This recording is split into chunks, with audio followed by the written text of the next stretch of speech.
tú mấy trăm đi hiểu nhà đài.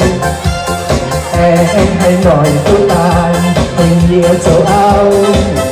ồn nhiên qua đây chỉ trao hai tao và con sẽ ôn ông nhà sẽ đưa quần nói anh chúa chỉ là khói em nói qua tình này hỏi yêu mày dân hàng đâu anh tao có mấy vui say phải nhiều ai tu mày lô kia là mày buồn chẳng cùng lộn trên mày buồn mây lỗ làn in ai và buồn dòng cha in dẻo nó hát gian sự hòn mai trắng như nhà lẽ mai hằng mà chỉ đến đời lại nhà mai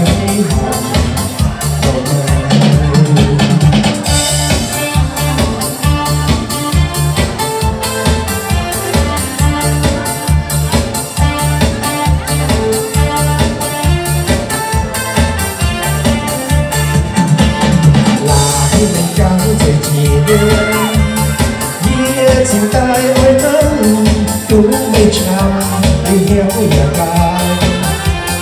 em hãy nói tôi ta đi nhiều châu Âu nhiên quả mây chỉ treo tháng tao và con sẽ nói xin nhà sẽ đưa con đôi em chúa sẽ hỏi em coi qua